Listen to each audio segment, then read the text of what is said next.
اکثر یہ سوال ذہن میں آتا ہے کہ کیا کامیابی اور ایمان کیا یہ دونوں ایک ہی راستے پر چل سکتے ہیں؟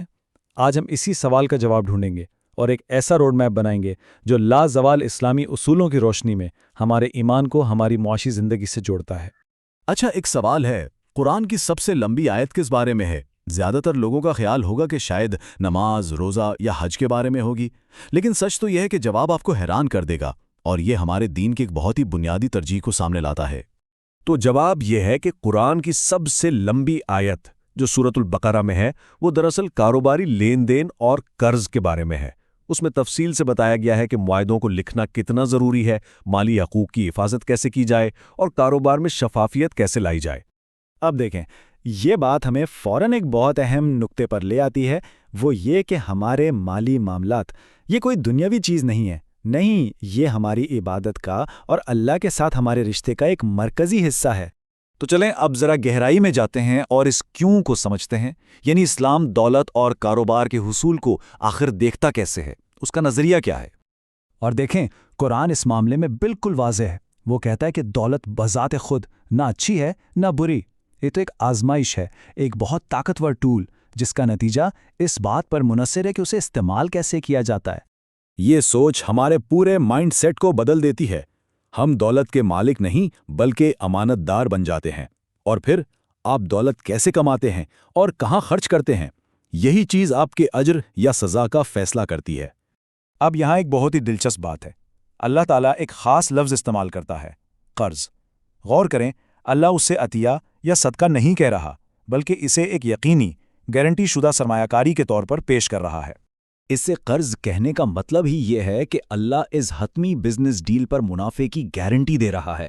تو سوچیں، اللہ کی راہ میں خرچ کرنا وہ واحد انویسٹمنٹ ہے جس میں نقصان کا بالکل کوئی امکان نہیں۔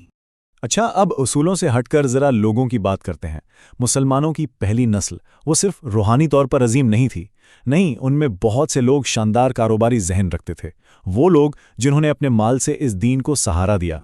یہ نمبر ہے 3 بار حضرت عثمان بن عفان رضی اللہ عنہ کو جنت کی بشارت دی گئی، اور کیوں؟ خاص طور پر اس لیے کہ انہوں نے اپنی دولت کا استعمال کر کے امت کے سب سے بڑے، سب سے اہم مسائل کو حل کیا۔ اور یہ کوئی چھوٹے موٹے خیرات کے کام نہیں تھے، یہ بہت بڑے میگا انفراسٹرکچر پروجیکٹس تھے، ایسے منصوبے جنہوں نے امت کے مستقبل کو محفوظ بنایا، اور یہ سب کچھ ممکن ہوا تو صرف ان کی دولت کی وجہ سے۔ یہ الفاظ یاد رکھنے والے ہیں، مجھے صرف بازار کا راستہ دکھا دو۔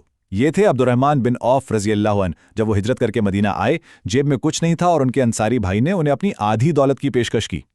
انہوں نے پیسہ نہیں مانگا، انہوں نے معلومات مانگی، انہیں کیپٹل نہیں موقع چاہیے تھا، اور یہ ایک انٹرپرینیور کی سوچ کا بہترین نمونہ ہے کہ آپ کو خیرات نہیں چاہیے، آپ کو مارکیٹ تک رسائی چاہیے، اور پھر اپنی صلاحیتوں پر بھروسہ کر کے فوراً کام شروع کر دو۔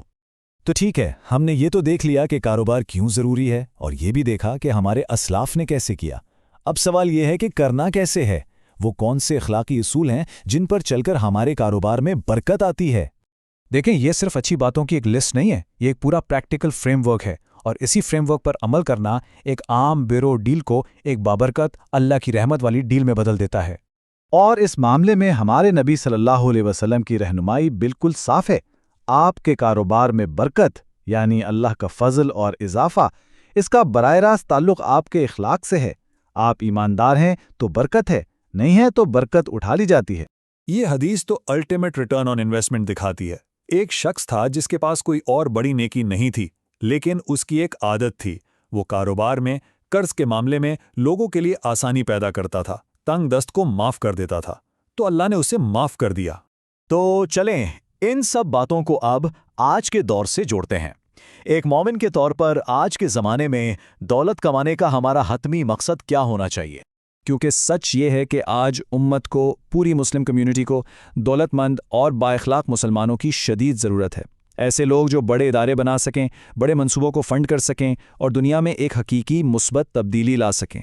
تو سب سے اہم بات جو سمجھنے کی ہے وہ یہ ہے کہ دولت بڑھانے کا راستہ الگ نہیں ہے، یہ آپ کے ایمان اور آپ کے کردار کو مضبوط کرنے کے راستے سے ہی ہو کر گزرتا ہے، دونوں ایک دوسرے سے جڑے ہوئے ہیں۔